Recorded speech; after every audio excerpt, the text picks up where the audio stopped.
హైదరాబాద్ నుండి USA, UK, Canada ఏ దేశానికైనా fastest international courier service avocai.com. Free pickup, free packing.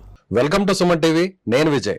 Telangana రాజకీయాల్లో గత కొన్ని రోజులుగా ఒకే ఒక్క పదం చాలా గట్టిగా వినిపిస్తుంది. ముఖ్యంగా ముఖ్యమంత్రి రేవంత్ రెడ్డి. బీసీలకు 42% స్థానిక సంస్థ ఎన్నికల్లో రిజర్వేషన్. నిజంగా ఇది కాంగ్రెస్ పార్టీ ఎన్నికల్లో ఈ నినాదాన్ని తీసుకొచ్చి ప్రత్యర్థులను అడ్డుకోవాలని చూస్తుందా, లేదంటే అసలు బీసీలకు ఈ రిజర్వేషన్ వచ్చేది లేదు, పెట్టేది లేదు, దీన్ని కేవలం హామీగానే వదిలేద్దాం అనే ఒక స్ట్రాటజీనా?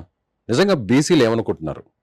కాంగ్రెస్ పార్టీలో ఉన్నటువంటి బీసీ నేతలు దీని మీద గట్టిగా తమ వాణిని వినిపించడానికి ప్రభుత్వం ముందు కానీ ప్రత్యర్థుల ముందు కానీ సిద్ధంగా ఉన్నారా? మాట్లాడదాం.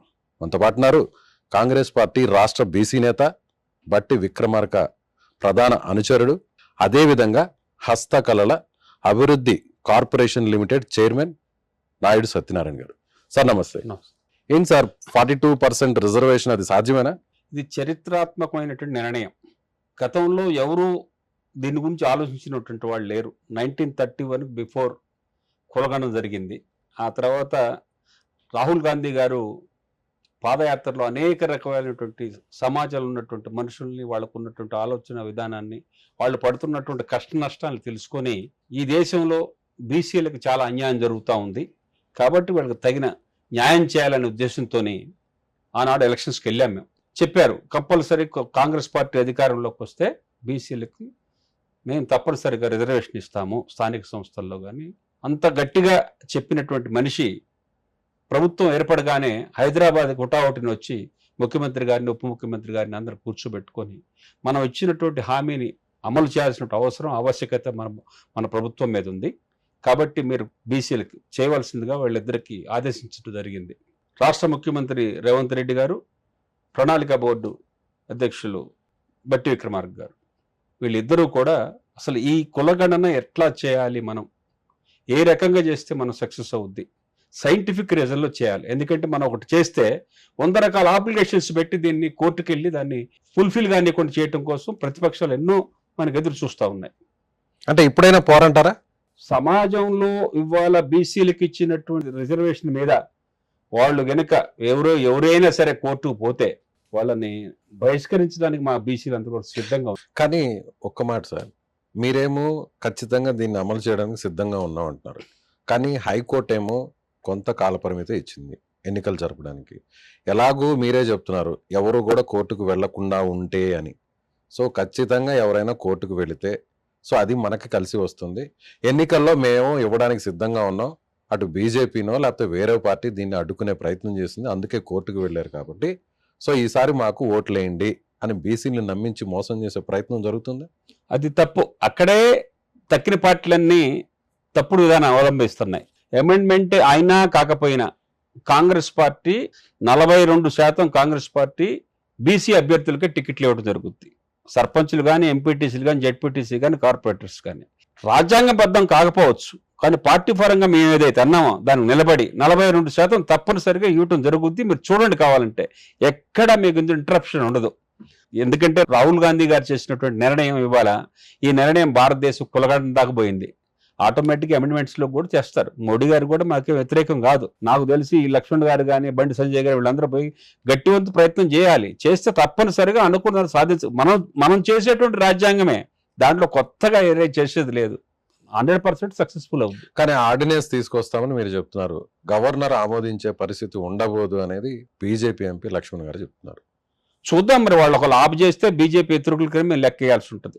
లక్ష్మణ్ గారు చెప్పిన ప్రకారం కనుక చేస్తే, ఆయన ఓబీసీ జాతీయ అధ్యక్షులు, ఆయనే ఆ మాట మాట్లాడితే సమాజం హర్షించదు, బీసీ సమాజం హర్షించదు. ఆ కులంలో పుట్టి యాజ్ ఏ బీసీగా ఉండి బీసీలకు అన్యాయం చేస్తానని మాట్లాడుతున్నారు చూశారు, అది చాలా తప్పు. కానీ బండి సంజయ్ కూడా ఇదే విధంగా ఆయన గట్టిగా చెప్తున్నారు.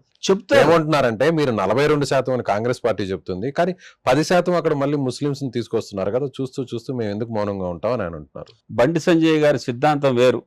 ఆయన బీసీనే, మేము వారిని వ్యతిరేకించట్లేదు, కానీ వారికి ముస్లిం వ్యతిరేకత ఉంటే వేరే చూసుకోమనండి. ఇందులో ముస్లింస్కి బీసీ 10% ఇవ్వాలి. ఇక్కడ దూదేకులు అనేటువంటి క్యాస్ట్ ఏదైతే ఉందో వాళ్ళు హిందువులు, వాళ్ళకి అందుకే బీసీ ఇచ్చారు, ఇవాళ ఇచ్చింది కాదు. 1947 తర్వాత ఎప్పుడు వాళ్ళు దాంట్లో మన దాంట్లో ఉన్నోళ్ళే, కాకపోతే వాళ్ళ పేరు మార్చారు ముస్లిం బీసీ అని. That is not a correct word. ఏంటంటే దూదేకుల హిందువులు వాళ్ళు. మీరు గ్రామీణ ప్రాంతాల్లో పోతే మీకు అర్థం, వాళ్ళకి హిందీ కూడా రాదు, కనీసం ఉర్దూ మాట్లాడటం కూడా రాదు వాళ్ళకి. గ్రామీణ సో ఈ మాటకి ఎంటైర్ పార్టీ కట్టుబడి ఉంటుంది, 100% కట్టుబడి ఉంటుంది. రాహుల్ గాంధీ గారితో సహా. రాహుల్ గాంధీ గారు మాట ఇచ్చారు, ఆ మాట ప్రకారం రేవంత్ రెడ్డి గారు, భట్టి గారు చేశారు. దీన్ని అందరూ ఏకగ్రీవంగా ఆమోదించిన తర్వాతనే ఈ కార్యక్రమం మొదలు పెట్టడం జరిగింది. దీనికోసం ఎక్కడి దాకానే పోవడానికి మా ముఖ్యమంత్రి గారు సిద్ధంగా ఉన్నాడు. అవసరమైతే రేపు పార్లమెంట్ జరిగేటప్పుడు పెద్ద ఎత్తున అందరు ఎంపీలను కూడగొట్టి మాకు కావాల్సినటువంటి అవకాశాన్ని మాకు ఇప్పిస్తానని చెప్పి మొన్న వారు సభాముఖంగా చెప్పారు. కానీ టైం పీరియడ్ చాలా తక్కువ ఉంది కదా సార్. సెప్టెంబర్ లోపు ఎన్నికలు జరగాలని కరాఖండిగా కోర్టు చెప్పేసింది. మీరు ఇంకా ఏమో బీసీ కార్డు పెట్టుకొని ఇక్కడ ఎన్నికలు నిర్వహించడానికి ఎక్కడా కూడా సమాయత్తం కాలేదు. సో ఇది బూచిగా చూపే ప్రయత్నం చేస్తున్నారు అనేది చాలా బలంగా చెప్తున్నారు ప్రతిపక్ష పార్టీలు. నేను పాలక పక్షంలో ఉన్నాను కాబట్టి 42% కావాల్సినట్టు విధి విధానాలని రూపుదిద్దారు. అన్నీ కూడా పర్ఫెక్ట్గా లెక్కల ప్రకారంగా తయారు చేసి ఉండటం జరిగింది. దాంట్లో మనం బూసిగా చూపించడం అనేది అది వాస్తవం కాదు.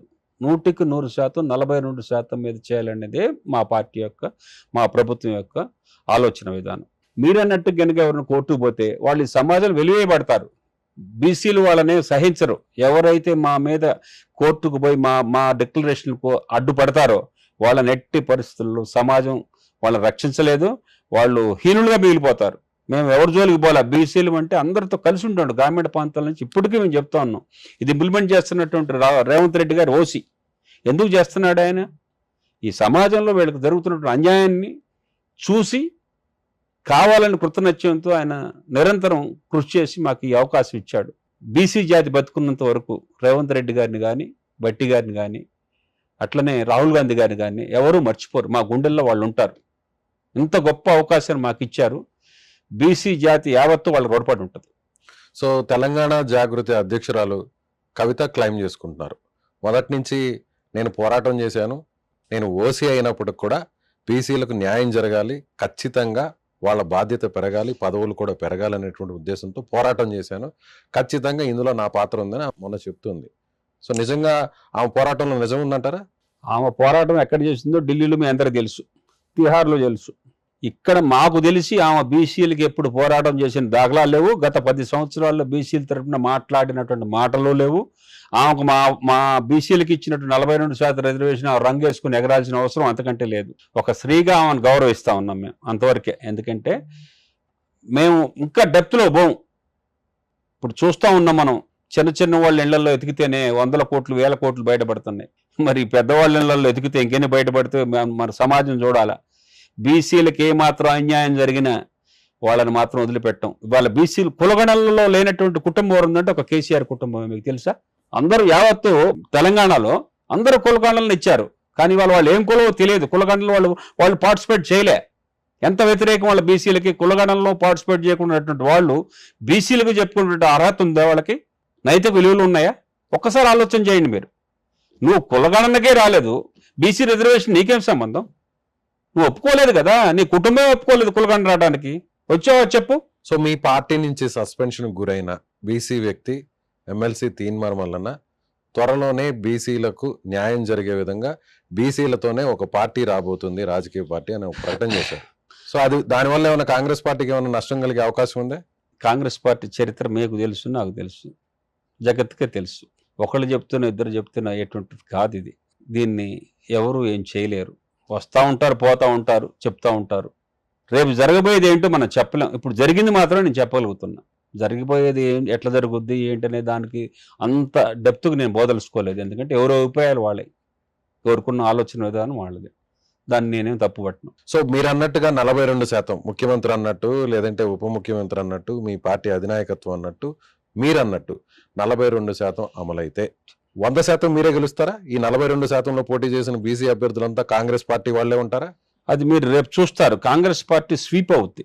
మీరు చూడండి కావాలంటే. కాంగ్రెస్ పార్టీ విజయాన్ని ఎవరు ఆపలేరు. స్థానిక సంస్థల ఎన్నికల్లో ఇప్పుడు 42% మేము అమెండ్మెంట్లో వాళ్ళు బీజేపీ వాళ్ళు ఒప్పుకోకపోయినా పార్టీ పరంగా మేము ఇస్తే మొత్తం గ్రామీణ ప్రాంతాలు మొత్తం స్వీప్ అయిపోతాయి. బీసీ 100% సక్సెస్ఫుల్ అవుతుంది. మీకు. అంటే బీసీ కార్డు తీసుకొస్తేనే కాంగ్రెస్ పార్టీ గెలుస్తుంది No. అనేది ప్రతిపక్షాలు అడుగుతున్నటువంటి ప్రశ్న. మా స్టాండ్ ఏంటంటే వాళ్ళు ఇంప్లిమెంటేషన్ చేయనిస్తారా లేదా కోర్టుకు పోతారా మమ్మల్ని ఏం చేస్తారనేది పక్కన పెట్టండి. పార్టీ మాత్రం ఒకటే చెప్పింది. రేవంత్ రెడ్డి గారు కానీ రాహుల్ గాంధీ గారు కానీ బట్టి గారు కానీ ఒకటే చెప్పారు, మనకు అనుకూలంగా కనుక ఈ 42% కనుక మనం ఇవ్వలేనటువంటి పక్షం కనుక వాళ్ళు ఏమైనా క్రియేట్ చేస్తే మనం తప్పనిసరిగా పార్టీ పరంగా మా బీఫామ్స్ 42% ఇస్తామని డిక్లేర్ అయి ఉన్నారు. జనరల్ స్థానాల్లో కూడా జనరల్ స్థానాల్లో కూడా. అందుకోసం ఇప్పుడు రిజర్వేషన్లను ప్రకటించడం ఆలస్యం అవుతుంది. భారతదేశంలో 1931 తర్వాత ఇంతవరకు జరగలే. అతి గొప్పగా చేశారు రేవంత్ రెడ్డి గారి యొక్క అధ్యక్షతన. చాలా బ్రహ్మాండంగా సెన్సస్ కంప్లీట్ చేశారు, కులగణన చేశారు. దీని ఆధారంగానే భారతదేశంలో మోడీ గారు కూడా కులగణన చేస్తానని ఒప్పుకున్నారు. రేపు దీనికి అనుగుణంగానే 42% మోడీ గారు కూడా ఇస్తున్న నమ్మకం నాకుంది. రైట్. ఇకపోతే మీరు చైర్మన్ గా ఉన్నటువంటి కార్పొరేషన్, సో ఏంటి దీనివల్ల వనగూరేటువంటి లబ్ధి ఏంటి?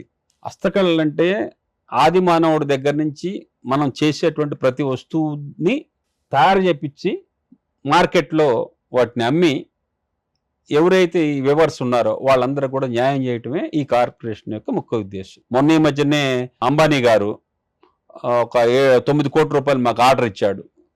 వాళ్ళ కొడుకు మ్యారేజ్ వెడ్డింగ్ డేకి వెండి తీగతో ఆయన వెడ్డింగ్ కార్డు తయారు చేశాడు ఆయన కొడుకు.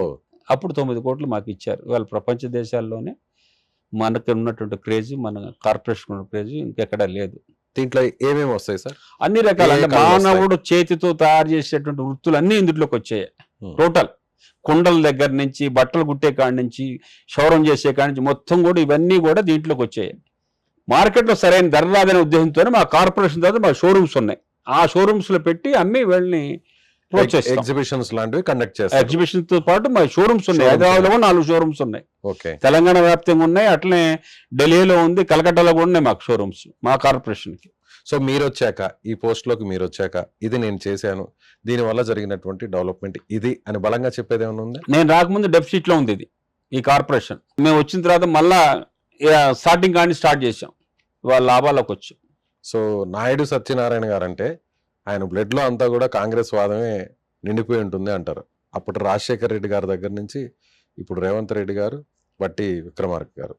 సో ఏంటి కాంగ్రెస్ పార్టీ అంటే అంత అనుబంధం ఏంటి? 1978లో ఇందిరాగాంధీ గారు మా వైరా వచ్చారు. 1977 జనవరిలో నేను అదే అక్కడ ఎక్కడైతే వేదిక ఉన్నదో అక్కడ ఆ కాలేజీలో నేను అప్పుడు నాన్ గెజిటెడ్ ఆఫీసర్స్కి జాయిన్ అయ్యా, గవర్నమెంట్ ఉద్యోగం నాకు. ఇందిరాగాంధీ గారి యొక్క మీటింగ్ అయిపోయిన తర్వాత మేడం వాష్రూమ్కి పోవాలి. మా కాలేజీ ఎదురుగానే, అంటే ఈ వేదిక ఎదురుగానే R&B గెస్ట్ హౌస్ ఉండేది. అక్కడ ఒకటే అవకాశం మేడం వాష్రూమ్ పోవటానికి. అప్పుడు తాళాలు వేశారు వాళ్ళు, ఆ ప్రభుత్వంలో తాళాలు వేశారు. వేస్తే నేనే స్వయంగా పోయి ఆ తాళాలు పగలగొట్టి మేడం వాష్రూమ్లో పంపించి వచ్చిన తర్వాత ఊరు బయటకు వచ్చిన తర్వాత మమ్మల్ని పిలిచి అడిగారు బయట అంతా. ఆనాడు ఆకర్షితులమై 14 ఇయర్స్ గవర్నమెంట్ సర్వీస్ చేసి ఆ తర్వాత రిజైన్ చేసి నేను రాజకీయాల్లోకి వచ్చాను. రాజశేఖర రెడ్డి గారితో మీరున్న ఫోటోలు కూడా నేను చూశాను ఇటీవల. సో రాజశేఖర రెడ్డి గారు సీఎం గా ఉన్న టైంలో మీ చేయి పట్టుకొని మరీ మాట్లాడుతున్నారు. అంత అనుబంధం, అంత అటాచ్మెంట్ ఉందే? మిమ్మల్ని కనిపిస్తే గుర్తుపట్టగలిగి ఏం సత్యనారాయణ అని అనగలరా? రాజశేఖర రెడ్డి గారు పాదయాత్ర వరంగల్ జిల్లా నుంచి ఖమ్మం జిల్లా ఎండింగ్ వరకు కంప్లీట్గా ఉన్నాం నేను. తర్వాత నా పేరుతో పాటే కాకుండా నాకు అప్పుడు ఆ రోజుల్లోనే కార్పొరేషన్ రాశారు వారు. కొన్ని కారణాల వల్ల అది ఆగి దాంట్లో డైరెక్టర్కి ఇచ్చారు నాకు దాంట్లో. ఆ తర్వాత కార్పొరేషన్ వచ్చేదాన్ని గారు జీవించుంటే ఆయనతో మంచి సంబంధాలు ఉన్నాయి. చాలా గొప్ప వ్యక్తి. మాలాంటి వాళ్ళని చాలామందిని ఆయన రాజకీయ నాయకులలో రాజకీయ నాయకుడు మిత్రులుగా చూశారు. వారి సాన్నిధ్యంతో మేము చాలా తెలుసుకున్నాం. రాజకీయాలలో ఒడిదొడుకులు ఎన్ని రకాలు ఉంటాయో వారిని చూసి మేము చాలా నేర్చుకున్నాం. సో ఆయన పాదయాత్ర టైంలో ఖమ్మం జిల్లాకు సంబంధించినటువంటి వ్యవహారాలన్నీ కూడా మీరే చూసారంటారు? దాదాపుగా ఆల్మోస్ట్ వాళ్ళు బట్టి గారు, నేను, తర్వాత మేము ముఖ్యులు కొంతమంది ఉన్నాం. అప్పుడు కంప్లీట్ పాదయాత్ర అయ్యే వరకు మేమే ఉన్నాం. సో ఉప ముఖ్యమంత్రి బట్టి విక్రమార్క చాలా ప్రధాన అంచురుడు ఎవరయ్యా అంటే అందరి చేతి వేళ్ళు మీ వైపే చూపిస్తాయి. ఏంది అంత క్లోజ్ రిలేషన్ ఏంటి? మేము అందరం కూడా రాజకీయాల్లో కొత్త మార్పు తీసుకురావాలని వచ్చాం. బట్టి గారి యొక్క ఆలోచన విధానాన్ని మేము అన్ని కూడా ఇంప్లిమెంట్ చేసుకుంటూ వచ్చాం. వారు ఎమ్మెల్సీ దగ్గర నుంచి ఈనాటి వరకు వారితోనే ఉన్నాం. మేము కడ వరకు వారితోనే ఉంటాం, చివరి వరకు. దాంట్లో అసలు మార్పు అనేది లేదు. అది పదవి ఉన్నా లేకపోతే మాకు పదవి అనేది ఇవ్వాలి వచ్చింది తప్ప అంతకుముందు పదవి ఏం లేదు. అయినా వారితోనే ఉన్నాం, మేము వారితోనే ఉంటాం. సో ఇప్పుడున్న ముఖ్యమంత్రి డేరింగ్ అండ్ డాషింగ్, అలాగే మీ నాయకుడు బట్టి విక్రమార్క చాలా నెమ్మదిగా, మౌనంగా, అర్థమయ్యే విధంగా, చాలా అర్థవంతంగా మాట్లాడతారు. ఈ ఇద్దరు కాంబినేషన్ సక్సెస్ ఫార్ములా అనుకోవచ్చా? వీళ్ళిద్దరు చాణక్య చంద్రగుప్తాలు, వీళ్ళిద్దరు, అంతేనా? మీకు అందుట్లో అనుమానం లేదు.